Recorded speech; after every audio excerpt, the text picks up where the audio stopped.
Olá, Rodrigo, tudo bem? Como é que você está? Tudo bem? E você? Tudo ótimo. Hoje a gente retoma as nossas gravações na Academia Marítima. Estamos aí discutindo uma série bem interessante, que são as 8 informações indispensáveis da fatura de sobreestadia. E hoje a gente vai para o episódio 3.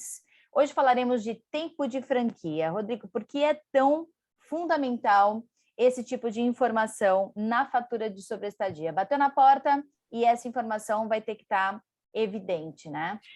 Sim, antes de falar, só queria dizer que quem tiver interesse nesse assunto, tem os outros vídeos no nosso canal, no YouTube, no Instagram a gente também está por lá.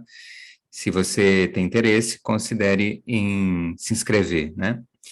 Mas o tempo de franquia, eu destaco esse ponto porque não parece óbvio, mas não é, porque muitas vezes, quando a gente se depara com uma fatura de sobreestadia que chega ou de um armador ou de um agente de carga, a gente percebe que falta esse tipo de informação.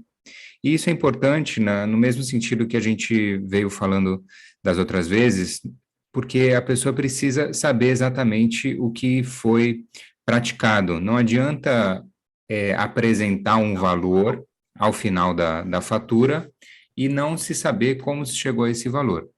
E o período de franquia é algo inerente à sobreestadia. A gente já comentou também em outros vídeos que para que se configure o atraso, precisa ter uma referência, precisa se ter um referencial.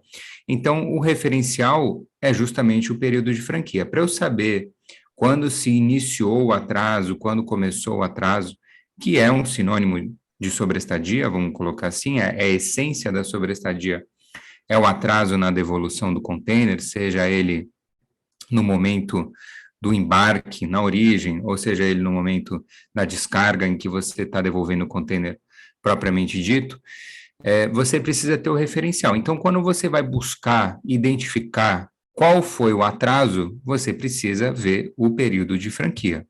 Então, essa é uma informação extremamente importante, extremamente central na cobrança de sobreestadia, e isso tem que estar na fatura. Isso tem que estar na fatura porque é, a cobrança ela só se materializa quando tem esse atraso e no contrato pode ter uma coisa, na fatura pode ter outra, ou pode ter sido combinado uma coisa e na fatura tem outra.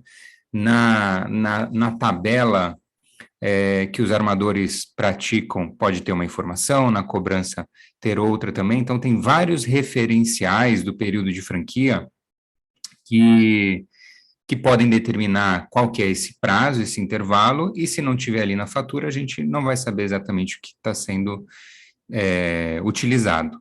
E tem só, eu já vou concluir a minha fala, tem só mais um ponto também que eu queria tratar sobre o costume, porque o período de franquia, ele está muito relacionado ao costume daquele porto ou daquele país, né? Então, é, no Brasil, por exemplo, a gente trabalha com períodos de franquia mais elásticos. Por que que se consolidou essa prática aqui no Brasil?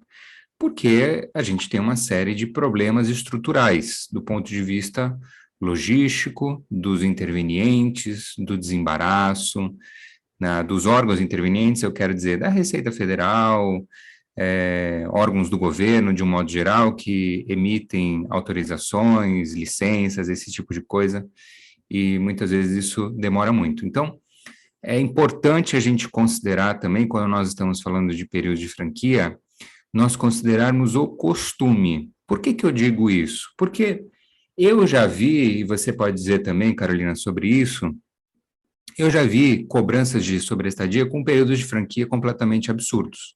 O que que é um período de franquia completamente absurdo? É um período de franquia de 5 dias, por exemplo. 5 dias, 7 dias. É totalmente absurdo um negócio desse. Até 10 dias eu diria que é muito pouco. Né? A gente vê que tem empresas que têm um bom relacionamento com o armador ou com o agente de carga que ele contratou, que tem um período de franquia de 30 dias. E que eu acho também que não é tudo isso também. né? Poderia até ser um pouco mais elástico, mas o que a gente vê em termos de um tempo assim razoável é entre 21 e 30 dias. Então, quando vamos supor, você não combinou qual vai ser o período de franquia. Aí chega a cobrança de sobreestadia. Aí você vê um período considerado de 5, 7 dias, e isso tem que ser discutido. Por isso que é importante isso estar na fatura. Porque você aí, não, pera um pouquinho, aqui não é a nossa prática aqui no país não é essa, né? É inviável 5 dias, 7 dias, né? Se você quiser comentar mais sobre isso também. O que eu quero, faço questão sempre de comentar a respeito do período de franquia, é justamente estar muito atento ao que está sendo cobrado na fatura, e ter o cuidado de negociar este tempo no momento do fechamento do frete. Por quê? Porque você vai poder ter controle disso ao longo do tempo, então você vai negociar e saber fazer a contagem desse tempo de franquia de acordo com a sua logística, né? Então, você saber efetivamente o que você deve do começo ao fim da operação. E mais, quando bater a fatura na sua porta, você ter toda a autonomia e legitimidade de olhar aquilo e falar, não foi isso que eu negociei, não foi isso que eu tratei, o que está nessa fatura não condiz com o que eu negociei. E com relação ao bom senso, né, a esse equilíbrio na definição do prazo, né, do tempo de franquia, eu também acho que existe sim uma possibilidade de conversa e de negociação para que esse tempo, embora tenha sido contratado ali no fechamento do frete, possa ser renegociado. Então, assim, olha, sim, eu incidi em demurrage, mas esse tempo de franquia de 7 dias, para mim, é completamente impraticável, não só para mim, mas o mercado não pratica esses 7 dias. Então, vamos fazer um ajuste. Olha, vamos pegar aqui a tabela e ajustar esse tempo pelo menos para 21 dias, para que o tempo que sobrar aí dentro do período de franquia eu possa pagar a demurragem, que eu não estou discutindo, de fato houve, mas pode ser calibrado o valor de uma maneira melhor. É importante isso que você está trazendo também, só para complementar, que o costume, como eu estou dizendo, ele é fonte do direito, é uma fonte de lei. Tem valor legal o costume.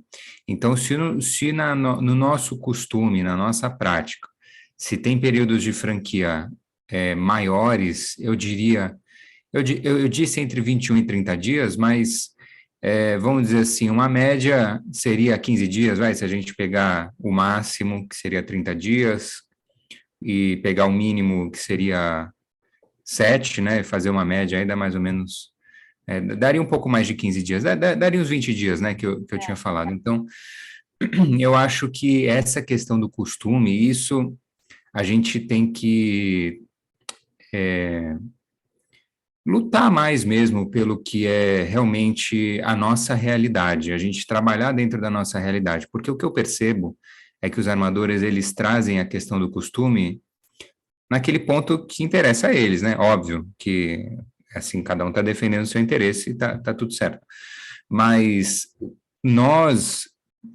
eu digo assim, nós advogamos para os usuários, para os exportadores, importadores e até os agentes de carga também, né? Então, nós que somos usuários de container, não somos os donos do container, porque o agente de carga também não é dono de container, né? Ele só está ali. Os donos da carga, né?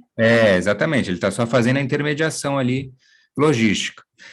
Mas nós, enquanto usuários, a gente tem que defender o que é interesse nosso do ponto de vista do costume. E esse ponto do período de franquia é um deles. É uma das coisas que eu queria deixar registrado e destacado aqui para que se forme cada vez mais essa consciência de que aqui no Brasil não é inviável, não tem como trabalhar com um período de franquia menor que 15 dias. Sem dúvida. Rodrigo, e para finalizar esse nosso episódio, eu quero fazer um convite aos nossos seguidores, a quem nos acompanha. Nós estamos começando a recolher colaborações para enviar para o GT que a ANTAC criou, não só com denúncias, mas também com propostas de melhorias, sugestões para que a ANTAC aprimore o seu trabalho junto a todos os players do comércio exterior e que possa cada vez mais criar políticas públicas que atendam aos interesses do mercado, né? Basicamente, nós, como você disse, nós temos o interesse em equilibrar essa relação com os usuários e a gente está aberto a receber essas contribuições, então mandem o e-mail do GT já é público, eu posso encaminhar também na nossa descrição aqui do vídeo, mas se quiserem mandar para nós estamos compilando uma série de contribuições, mandem para nós em contato@marchioliminas.adv.br ou mandem nas nossas mensagens do Instagram, tá bom?